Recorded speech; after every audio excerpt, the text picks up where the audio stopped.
This is the Alternative Investing Advantage podcast from Advanta IRA, where we show you how to explore investments beyond Wall Street and open your eyes to new options for your portfolio.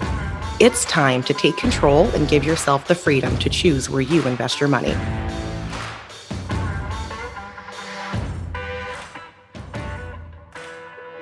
Hi, and welcome to another edition of the Alternative Investing Advantage podcast. My name is Alex Perny, and today we are very pleased to welcome on Heather Dreves with Secured Investment Corp, the Director of Funding for that organization. And we're going to be digging into a topic that I really enjoy from the perspective of what we do for retirement plans, and that's investing into real estate debt.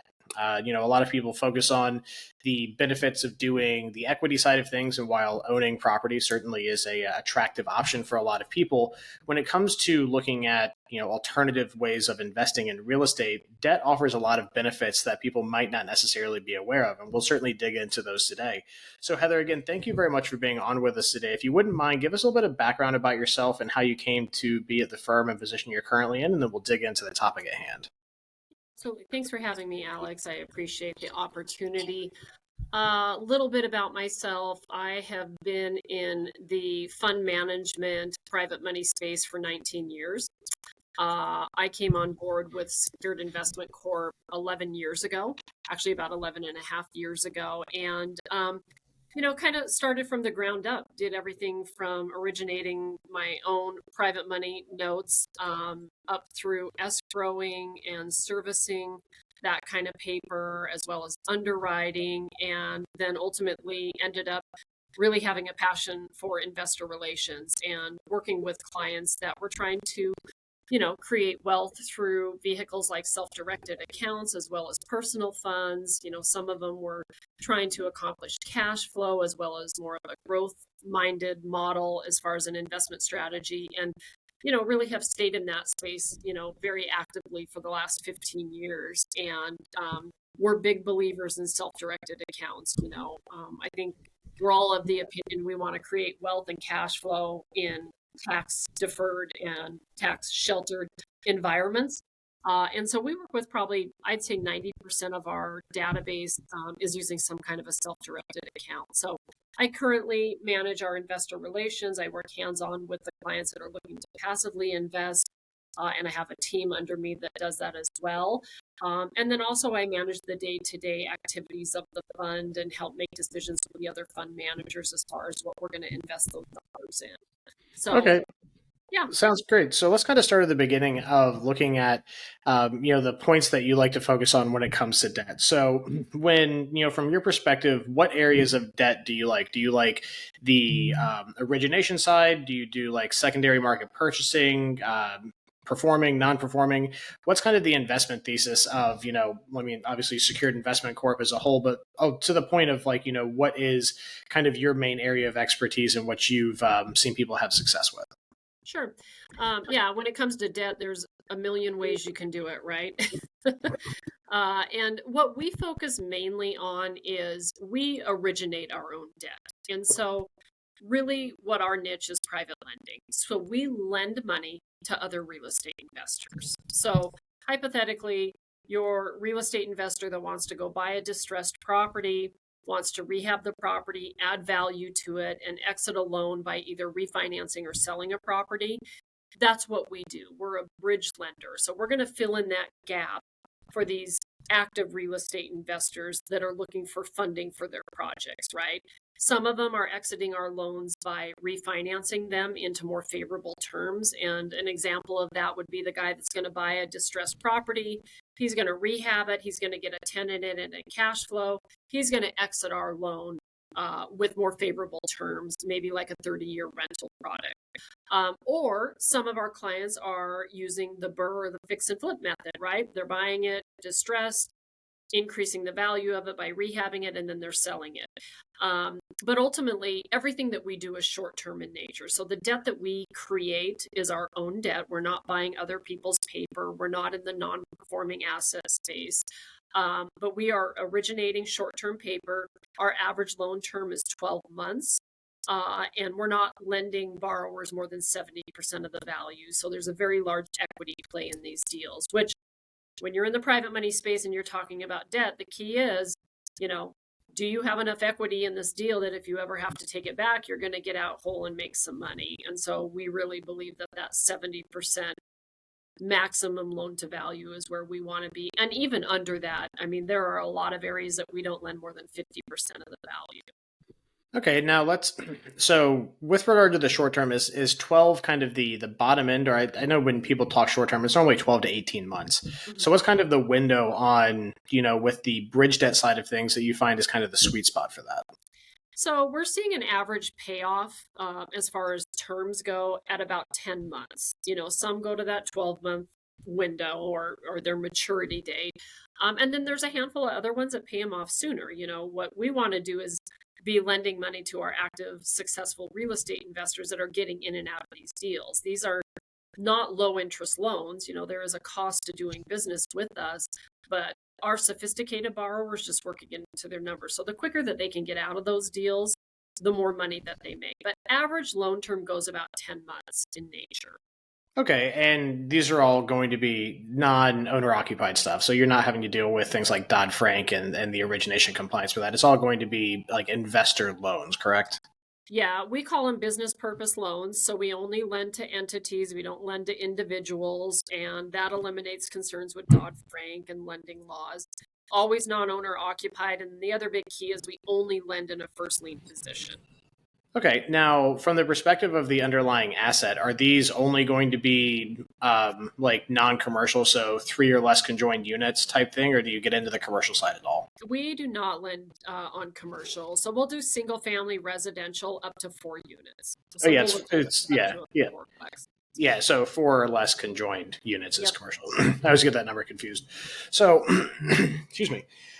So again, the perspective we've kind of, identified, again, the general focus of, real estate notes that you're kind of interested in. It definitely makes sense. Now, we'll get into maybe some of the more nuanced structures of how these things can kind of be packaged into an investment vehicle. But one thing I'm always curious to know is that when you are doing this, is the play kind of from the perspective of going, okay, well, it's great that someone borrows the money, but loans make their money over the course of them repaying. If someone borrows one day and then they flip it in the next month, how do you kind of hedge against that? Is it just a volume of loans out there to where it kind of aggregates to where, if someone pays off in a month, well, the other person's paying off at 10. So you do to average it out, or is there stuff built into the way that y'all like to do things with, let's say, prepayment penalties or upfront points that kind of helps to mitigate that risk to investors?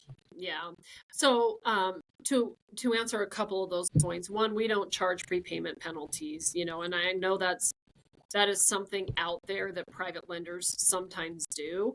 Our opinion on that is I don't want to penalize Alex for paying us off early. What I want Alex to do is pay us off and come back to us when he needs funding for another project, right? So we've created this ecosystem of borrowers that continually come back to us. So we don't charge prepayment penalties. However, we do charge origination points up front. So you do, the fund benefits our real estate funds that we manage, which is how we originate all these. They benefit because we do charge upfront points, and then our borrowers make interest-only payments every month. And we have such a flow of deals, and actually recently with banks tightening up, it's become even busier. The other thing is we culture relationships with brokers. So it is impossible for us to have an outreach in every area across the United States, right? So we have relationships with brokers that bring us a lot of deal flow.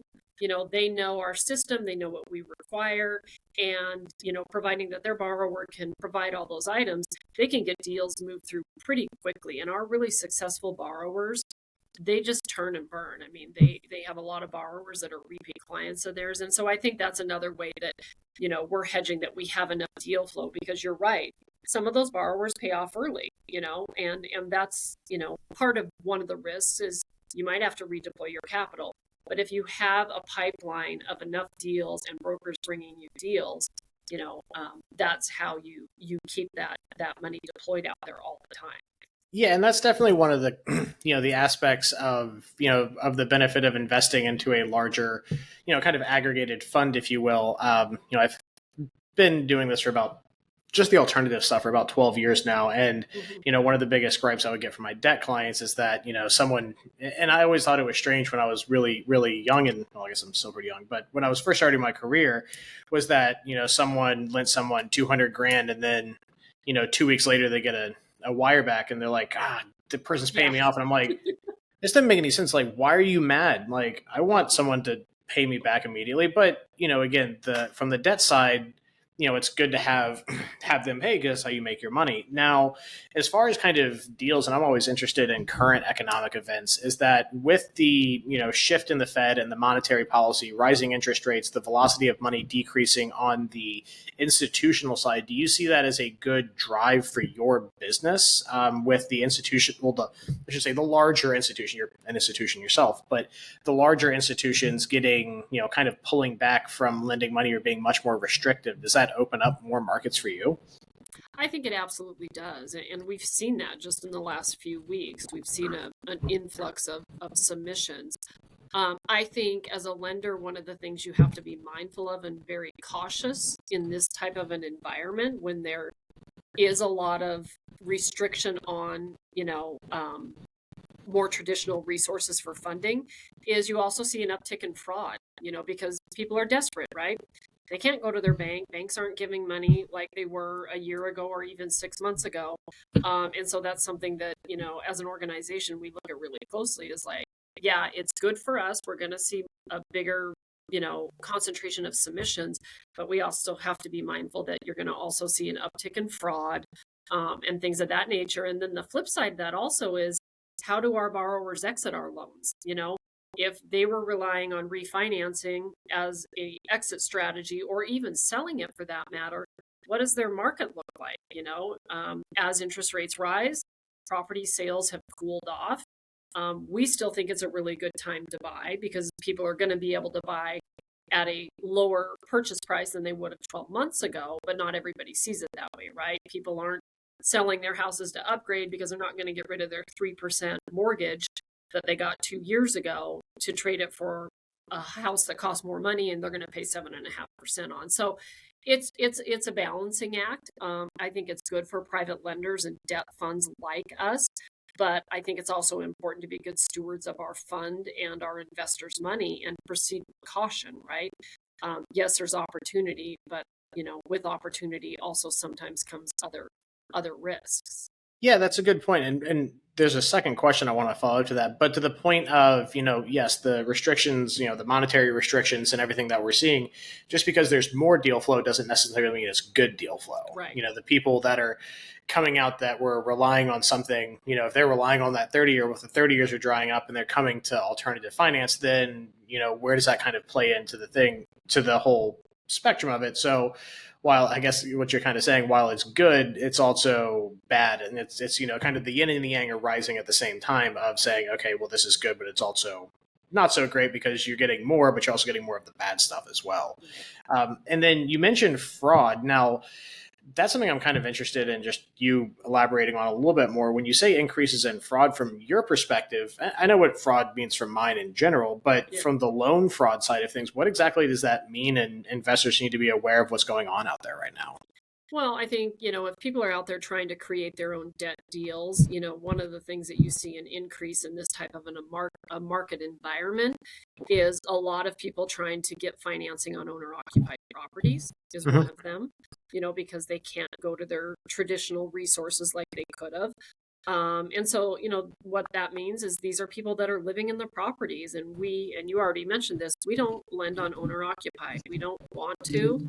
We don't want to have to deal with the licensing for that. There's just a lot of red tape with that. And the reality is, if you ever have to foreclose on an owner occupied property, it's very difficult. And so we choose just not to play in that space.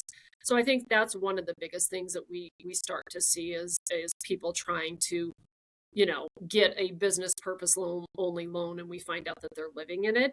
And you'll find that you'll see fraudulent bank statements, fraudulent tax returns, things like that, which are requirements that we require because we want to see that they have the finances to service the debt and be successful in paying us off and rehabbing a house, as well as we want to see that they're actually filing their tax returns. We see a little bit of that. And then, one that I think you always see is a seller and a potential buyer per se that are in cahoots, and they're trying to get a big cash out refinance on a loan, and they're going to split the profits, and then we just bought that property. And that's something that's always been there, and that's, it's basically not an arm's length transaction is what it is. Yeah, absolutely. And that's that's definitely a lot more common. But the aspect of people trying to, again, pass off, them actually living in the property, how do you even find something like that? It's definitely not necessarily something that always pops up in a title search. Well, they're not very smart about it. Little things like we'll catch a bank statement with the property address on it. It's like, Yeah. Oh, well, that's my rental, and I just send my bank statements there. It's like, who does that? You want your tenants having your bank statement? Yeah. We've even seen pictures on the wall of the property in an appraisal with our borrower in a framed picture. I mean, as crazy as that sounds, but mostly it's like addresses, hey, Yeah. did you at one time live at this house? And when you pull their credit report, you can also see their past residences, and their addresses. So little things like that, usually people that are trying to pass fraud aren't that smart about it, to be honest with you. Yeah, thankfully, criminals tend to overlook things. I'll say that. Yeah, sure. Yeah. At least that plays in your favor, but it's still something to be aware of, and that's with any marketplace, whether it be wire fraud or loan app fraud. There's the problem is that when the economy gets tough, that all that kind of stuff rises right along. It's a direct correlation, so it's definitely something to watch out for. So let's kind of, again, get back to the topic at hand of debt and, again, why things are beneficial. Now, let's get into a little bit about how, you like to go about structuring these things, because, it's easy enough, I think, for someone to understand the benefit of lending someone money. Someone needs to borrow money, you lend it to them at 18%, 100 grand goes out, you get, $118,000 back on your money, or whatever the loan payoff happens to be when they pay it off. So I think it's easy for people to kind of understand, okay, you have a note that's packaged in, but when it gets into investing in these as a more passive investor, and granted, I know people out there listening are going to say, well, loans are always passive. You just send them the money and they send it back to you. Yeah. But from the perspective of, you're not going out there boots on the ground, originating this meeting with the borrower, you're kind of, again, turning it over to a steward, someone like yourself to do it. So, walk us through the process of kind of the investment thesis of why you structure things the way you do, and what some of the benefits and drawbacks to doing the different methods that you have going on are. Yeah. Well, I think it helps to understand where we started from. 11 years ago, we did not have what we call real estate funds to actually invest in. We just sold notes. So we would underwrite the deal, do our due diligence, and then I would start shopping the note. If Alex liked deals, I'd call him up and say, hey, I've got this first lien position note on this deal. And we essentially would match you, right? We've got a borrower on one end of the transaction, and we've got a lender on the other. A lot of times that lender was using a self-directed account, which takes time to get money out of. It doesn't happen, instantly. And so we were really challenged with that, right? Because on one end of the transaction, we got a borrower itching to close on this and dealing with a broker and sometimes a seller. And then I'm trying to coordinate with my lender, to get their money and get them the information they need to make a decision if they want to fund it. And we also had a lot of clients that said, hey, I like the idea of notes and debt, but I don't want the risk. I don't want to deal with having to foreclose on Alex if he doesn't make his payments. I need cash flow. And so, I think what tends to happen is you have two different buckets of investors that are passively investing. You have some that want cash flow. Maybe they've retired, maybe they've sold a business, and rather than depleting their nest egg, they want their money working for them, and they want to create multiple streams of income through these passive investments. And then I also had people that were just really growth minded that said, hey, I don't mind lending Alex 70 grand on that house that's worth 100. And if he doesn't pay, I'll take that thing back all day, because instead of getting 10% on my money, I might have a potential $30,000 upside to this, right? And so I think that's where we evolved into creating these debt funds, where we potentially can still work with our clients that want to fund the one-off deals and say, hey, I want to be the only guy in this deal because I'll foreclose and take it back.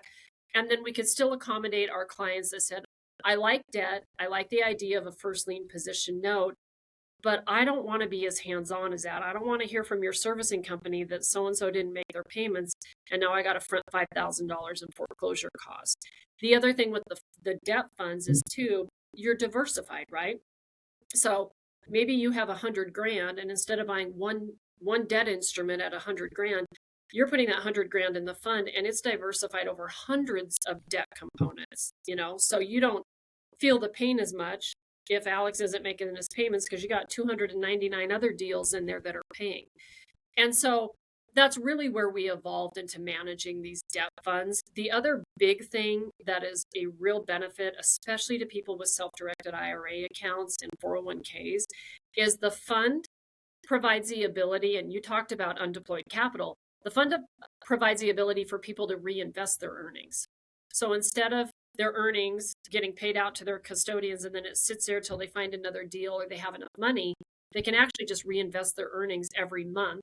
So they'll know exactly what they made. Now they're creating a compounding effect.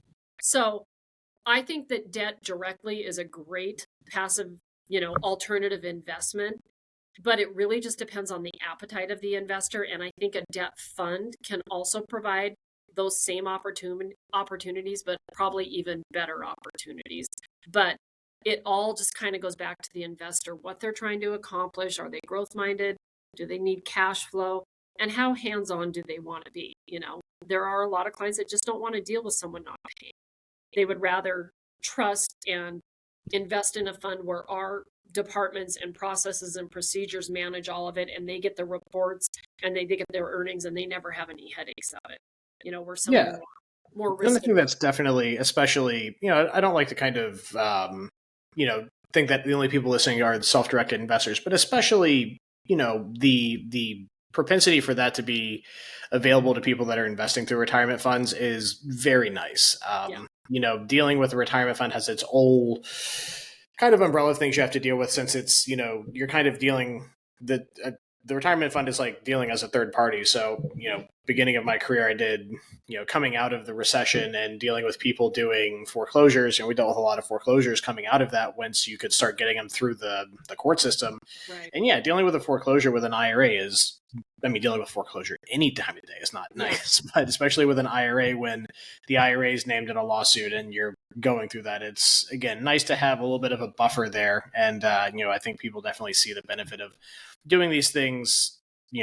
Again, loans are pretty hands-off, but even more hands-off than that. So getting into inherent structures, I know that you offer a Series A and a Reg D offering, correct? So you have a Reg A, non-accredited investor fund. Now, we'll get into the Reg D stuff in a minute, but I always find the Reg A stuff, especially in the realm of alternative assets, and I don't like that term for real estate or debt because, heck, the Romans conquered real estate. It wasn't, an alternative investment back then. And I don't know, last I checked, IBM wasn't around at the 2 millenniums ago. So, from that perspective of, kind of the democratization of alternative finance, how does that necessarily work? It's easier to say like big chunks of money, accredited investors, you get access to all these deals. But when it comes to the Reg A stuff, I'm always very interested to know how people in the alternative asset space put these together. Because when you're dealing with, significantly smaller chunks of capital from investors and a potential much larger pool of investors, structures tend to change. So I'm always interested when people have these types of offerings as to how you put them together and what the inherent benefit might be to choosing one versus the other. Yeah, we had our accredited or our Reg D fund. That's been around almost 11 years. And one of the things that we were challenged with is we had so many clients come to us and say, I love the idea of putting money in a debt fund. I want to diversify my investment portfolio, but I'm not accredited. And so, as you probably know, the pool of accredited investors is much smaller than everybody else that doesn't qualify. And we always thought we were doing a disservice to people. Why should the potentially wealthy people be the only people that can invest in these kind of assets? Because we believe in them. We think there's power in them. We think there's better yields and you can get in a lot of traditional investments. And we didn't think it was fair or right to not be able to allow these unaccredited investors in. So They changed a lot of laws through the Jobs Act. And when they decided to open this up as an opportunity for operators like us, we jumped right on it. It's not an easy process to go to get approved for what's called a Reg A fund. It's quite daunting. It took over a year and was not cheap to open. But not only did we have unaccredited investors, but a lot of our accredited investors have family and friends, senior parents, that were trying to create cash flow, but didn't have an opportunity to do this. So that's why we did it. And it's a lot. Like you said, we have probably over 900 investors in our Regulation A unaccredited investor fund in comparison to about 250 in our accredited investor fund. But we also wanted a low barrier of entry. So our minimum investment into that fund is $1,000. Those two funds are managed the same. They're both debt funds. We don't give one preference over the other, although there is a little bit different rate of return on the accredited fund versus the unaccredited because they're smaller dollars. Gotcha. So how exactly do you structure these? 'Cause I've talked with a few other people that run debt funds. And is it something where you're plugging in, acquiring private shares, and then the fund is managed? Or is it kind of you get to plug into on a little bit more micro level of picking, say, hey, I want to allocate to this loan. Then once it's fully funded on your books after you've originated it, then if it pays off, your capital comes back and you can redeploy. So let's talk a little about the mechanics of, specifically how that works from the investor standpoint. So our funds make money. We have multiple streams of income that come into our fund. And so what we do is we take 75% of the balance of the fund. So if we've got $1 million in there, we're going to take 750 grand and we lend that money out as debt. So the fund creates profit from the origination points as well as the interest payments that are paid on a monthly basis. And what secures the asset is a first lien against that property in the fund's name. So they get shares into the fund. And then the other 25% of the fund balance, we actually invest those dollars into actual real estate properties in our local market. When those properties are bought and sold, that profit flows back into the fund. Every month we pay out all profit. So it's a little different than a syndication because these are short-term assets flowing in and out of there. And the big benefit is that we just pay out all the profit. They don't have to wait 3 to 5 years when we sell that property to make a profit on it. All profit on a monthly basis is sent out or reinvested, whichever the fund member decides that they want to do. So we simply manage the fund. We manage the fund. We report to them as the fund manager. I mean, a lot of us and employees are invested in these funds, but we don't have any ownership in it. All of the fund members own the entity that the fund is created under. Okay, so just to make sure we got this clear, so the fund as a whole in the Reg A side, you purchase in as what is this as a private equity, a private share, a limited partnership? LLC. Yeah, okay, we so set it up as an LLC. Okay, so private shares in an LLC, and then on a monthly basis, whatever is returned back into the fund minus fees and operating costs gets then returned. Is it returned as a pref return, or is it returned just as a distribution to the shareholders? It's a pref return. Yeah. Okay. So their original capital stays in the fund until they want to exit the fund. They're just paid out their earnings. And would that be paid out on K1 for the investor? It's paid out on a K1, and the tie-up period in both of the funds is 12 months. So they have to stay fully invested. Sure. So from the tax perspective, because I always like to nerd out a little bit on taxes, because it's not how much you make, it's how much you keep, and the government's always trying to take every penny. So when you're receiving as an investor, and for those of you that aren't aware, essentially, if you're really new to this, typically when investing into a private fund, whether that's a syndication, as a limited partner, an LLC, a lot of different flavors, you're going to get a tax statement. Everyone gets tax statements, but it would be called K1. And it'll basically be a statement of how much you received out of that particular investment vehicle, and also what the the type of income that you're receiving. So it could be any number of things. I mean, it could be royalties from a movie. It could be oil and gas, leasing, whatever. But in this case, would it be, are the payments out, are they going to be paid as note income, or what exactly would be the determination of the pass-through on that? There's a couple different profit buckets. So they do get paid out as interest earnings. Those are the interest payments paid on the actual debt component. As well as real estate profits. Okay. And that can be from rents or as well as profits from the sale of the properties. Okay. And with regard to the Reg A side, do you have any underlying debt that would pass through, like in it, or is it all is it all originated and then cash purchases of the real estate? Yeah, we don't have the fund leveraged in that fund.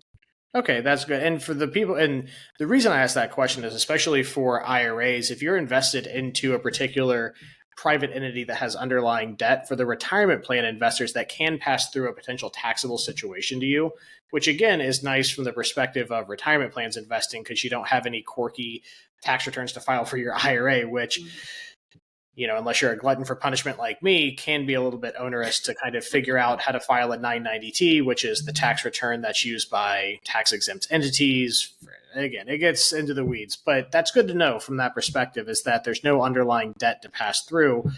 So that's basically just all gravy to the IRA, again, not just IRAs, but especially for retirement plan investors, have to be cognizant of that when that kind of stuff is paid through. Now, from the personal side, is there any type of depreciation or tax write-off that's also passed through to the investors?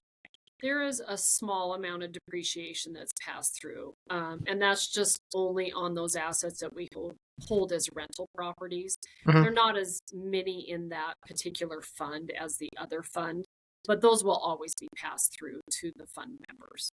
Okay, great. And then how is it like broken up? Is it per share? Is it $1,000 shares that are offered of this, and then it's your earnings based on your actual basis in the fund? So if you invest, 2,000, your rate of return and your pref is based on your underlying investment amount.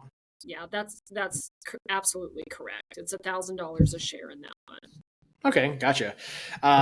So now we've kind of covered the Reg A side of things. Now let's maybe kind of compare and contrast on, why someone might pick one versus the other. Let's say you are accredited. The Reg A is great if you're not accredited. It gives you access to, again, as corny as it sounds, I do democratization of private finance, I think is, aptly named because it lets you play at the same table as a lot of these people that were as the walled garden before.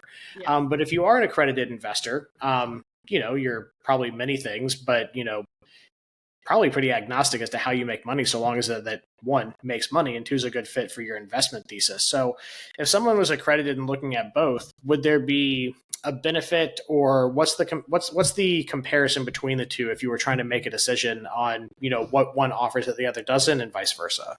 Yeah, I think that's a good question. So the accredited investor fund, first of all, has a $50,000 buy-in. The other fund that is open to the general public, and I don't even like to call it an unaccredited investor fund. I just say you don't have to qualify to go into it because there's plenty of accredited investors in that fund. That has a $1,000 minimum. So part of the answer to that question is sometimes it's dictated by how much money they have to deploy. I mean, I just put somebody that's an accredited investor into that fund because they didn't have $50,000. The other big difference is what is called the preferred or pref rate. The accredited investor fund does pay out a higher preferred rate. It's 9%. The other fund that's open to everybody pays out a preferred rate of 6%. So sometimes that is a determining factor for which fund that they go in. And then the last thing is the accredited investor fund pays earnings out quarterly. The other one pays out monthly. So again, I have accredited investors in that other fund because they like to have the earnings on a monthly basis versus the quarterly. So, those three things typically determine which fund they go into if you're looking at an accredited investor. Obviously, if they are not qualifying, then they have to go into the other fund. Sure. Now, from the perspective of lockups, would the lockups be the same between the Reg A and the Reg D funds? They are. They're 12 months. 12 months. And then as far as, liquidity of that, what would exactly be the exit procedure for someone on either of them? Because I know they vary widely from provider to provider. Yeah, and that's a really good question to ask. I do a webinar from time to time on due diligence, and that's one of the things that I find that people don't ever ask. It's like, how do I get my money out? And that would be the first thing I would ask. But it's surprising. Ours is done over 4 quarters. And the reason for that is, as a fund operator, one of the biggest concerns that you have is what are we going to do if everybody comes to us tomorrow and says, hey, we want our money out? Because the reality is that money's not sitting in a bank account. That money's out there deployed in debt or in the acquisition of properties. And so when we set these up 11 years ago, me and the other two fund managers said, how do we manage this, and how do we manage people's expectations of when they can get their capital out? We don't want people to have to stay in if they aren't, if it's not a good fit for them or they have an emergency, but we have to be able to manage it properly, and so that the fund doesn't get what's called a run on the bank and we have to go out and say, hey, sorry, none of you are getting your money right now. So it's done over 4 quarters. So you have to stay in for 12 months after your first investment. So people add dollars in as they go along. We don't start that over. It's from their first investment. And at that 12-month period, if they want to start to divest out of the fund or exit the fund, they're going to get 25% of what they're requesting out once a quarter, for every quarter for 4 quarters until they're fully divested out. And again, it's just a way for us to properly manage people divesting. We know at the end of the quarter exactly how many dollars are coming out. And so that we can start to liquidate assets or set reserves aside so that we can always be able to exit people. We've never had to gate divestments or anything like that. And I'm pretty proud of that because it's not very common in this industry. It happens all the time. Oh, yeah, absolutely. Now, from the perspective of restrictions on these shares, are these restricted shares that people acquire? So let's say they wanted to liquidate or they wanted out of it, they couldn't sell it to another accredited investor. Or do you allow third-party sales after the initial lockup? We don't allow third-party sales. Okay. No. Yeah, and these are especially for people coming in. If you're coming from the equities market side of things, and this probably doesn't ring as true for the accredited investors as much as the rank and file or the Reg A side, is that when you invest into something like this, there's not an open market. When you go to hit sell at Fidelity on Microsoft, there are literally people called market makers that are out there with open orders to purchase something at a certain bid price. Right. I won't get too far into that, but there's a market for you to actually sell this kind of stuff, and there is laws enacted to make sure that there is open availability for things to be traded like that. When you get into something like this, even if you are someone who doesn't qualify for the accredited part, I always like to make sure people understand that while, yes, the underlying investment has to make sense for you, doing this kind of stuff can be very beneficial.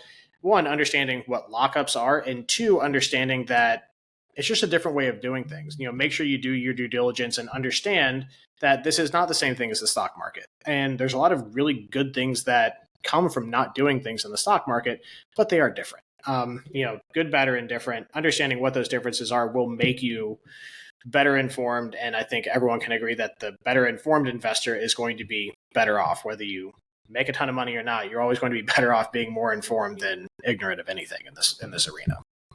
Yeah, I couldn't agree more. So from that perspective, or I should say, digging a little bit deeper, is there any difference in structure on how you do the accredited stuff? Is it still kind of a managed fund going out there, issuing debt, and then with a certain floating point of direct real estate ownership within the fund, or is it fundamentally different in any way? No, they're mirror images of each other in regards to that. The 75-25% split. We wanted multiple streams of income coming into our fund. Our concern is, okay, great, we're only a debt fund. What happens if debt dries up? And we're only an acquisition fund. What happens if the deals aren't there?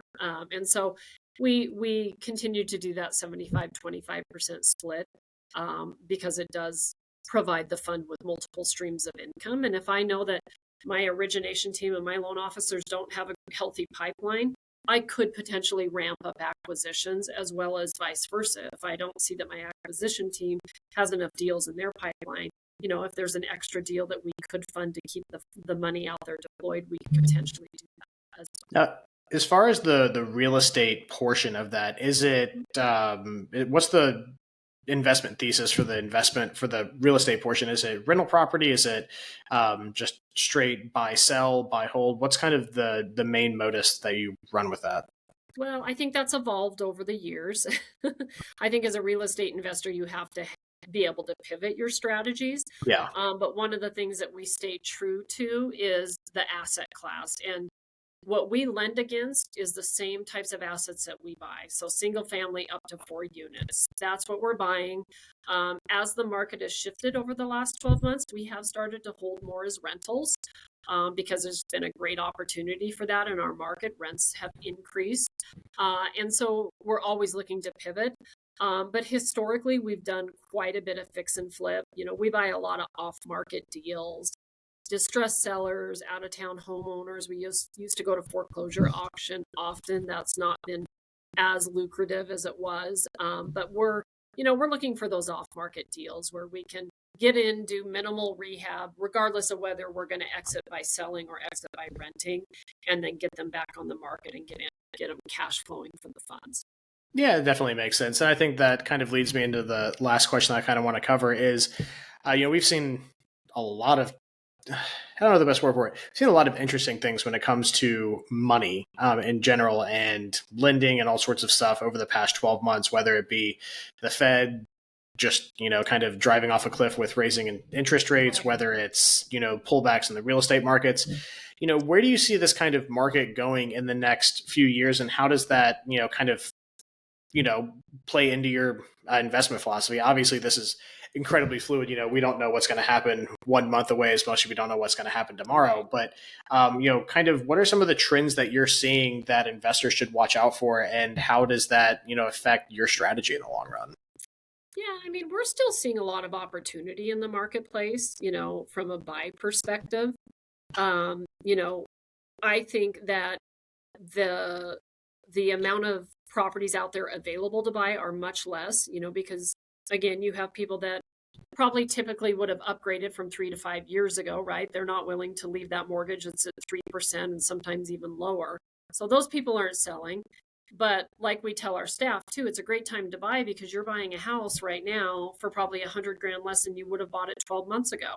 We watch these markets and we're just seeing prices slash. So I think if you're positioned well as an investor, whether you're a big fund like us or an individual, and you have a good cash position, there are opportunities out there. Now, even though there's opportunities, you're probably not going to be able to sell them as quickly as you would have. So what does that exit look like? Are you going to cash flow them and rent them?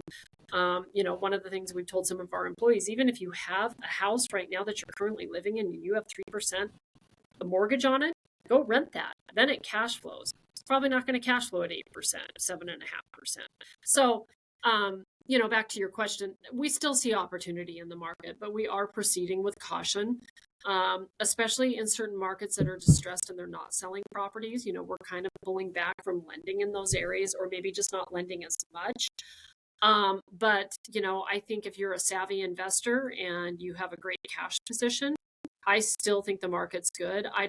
We don't think interest rates are coming down anytime soon. We think maybe Q2, Q3, we'll start to see them come down, but they probably will come down. Not back to, crazy 2-3% money, but, maybe 5 or 6. Yeah.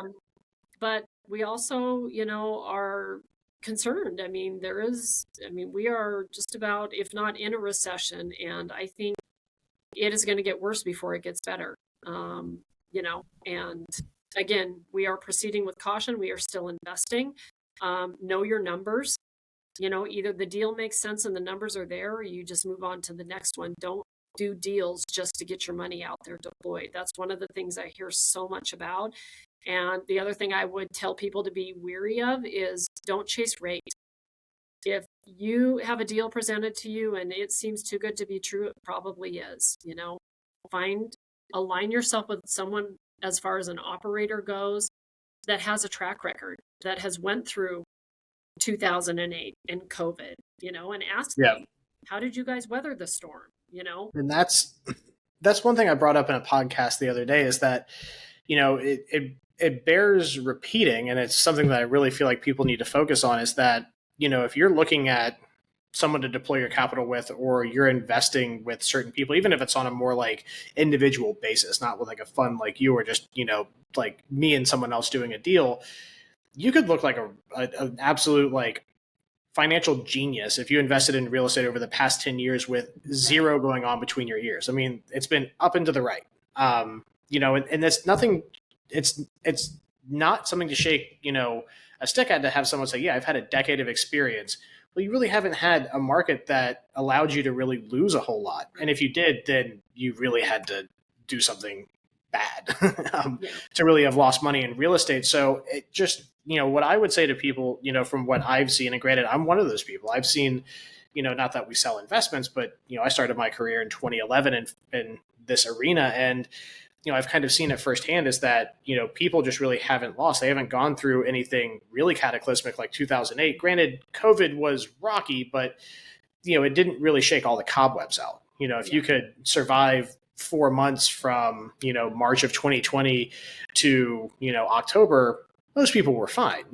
People started buying houses and going gangbusters with it, with those low interest rates. And to your point of chasing interest rates too, it is not realistic for an economy on monetary policy to run at 2% on an open market. A realistic interest rate, who's to say what that is, but 13% like we saw in the 80s, probably not. But 5% on a mortgage, that's pretty good. It's 8%, dicey, but it's not unreasonable. And you just have to kind of understand that. I think people just need to be very realistic about the direction the market's going. Don't be scared about it. Be realistic. You shouldn't shelter away from it, but also understand, just double down on understanding what deals are good, making sure you talk to people that if they, haven't gone through a big thing like 2008, that are realistic in their expectations of things and say, hey, yeah, I understand this, this boat doesn't continue to go in one direction. It's going to have to anchor for a while. So yeah, again, I really do appreciate your insights in looking at everything today. It's always interesting when I get to talk about something I really enjoy for my clients and as an investment as a whole, which is debt. Many different benefits to it. So again, I do really appreciate you being on with us today, Heather. Anything that you'd like to leave people with, especially contact information if they want to get in touch with you to learn more about investing, or any final thoughts, now's the time. Yeah. Absolutely. Well, they can always visit our website.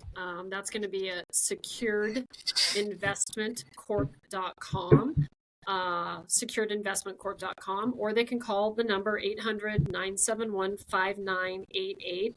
We're a pretty small team as far as our investor relations team. I take calls, and, I guess the last words I would want to leave people with is, as you are doing your due diligence and looking at these alternative investments out there, ask these operators the hard questions. And it's okay. I mean, this is your hard-earned capital, and you should ask them questions. And if they're not willing to give you answers, that might be a red flag for you. Look for operators that are transparent, have open lines of communication. I hear horror stories of people, I made this investment and now nobody will call me back. If you can't call them and directly get a hold of them and someone's calling you back that day, that's probably a sign that's not a good fit for you. Look for operators that audit their funds by an outside auditing firm. We use a third-party auditing firm. It's not to say that people are required to do that, and it's not to say that there aren't good operators out there that internally do it, but the odds are when someone's internally auditing funds and bank accounts, there's a lot more room for error, and I hear also horror stories because of that. But yeah, take responsibility for your money. If you're going to start investing, outside of your traditional sources and outside of a financial advisor, which I promote, I think it's good. But you have to take some ownership in that. And I tell people, do your own push-ups, ask the questions. And there's never a reason that there's too many questions. If anybody says that, like I said, that's not a good fit for you. People should be transparent, and you should be concerned. This is your money, so you have to have some responsibility. Absolutely. Well, Heather, again, I really do appreciate you being on with us today. I know everyone's most valuable asset is their time, so thank you for spending some of it with us. Again, this has been the Alternative Investment Advantage Podcast. My name is Alex Perny, and everyone, I hope you have a great day. Thank you for tuning in to the Alternative Investing Advantage Podcast. Tune in next week for more investing tips and strategies. Want to hear more episodes of the Alternative Investing Advantage? Search podcast at advantaira.com and subscribe.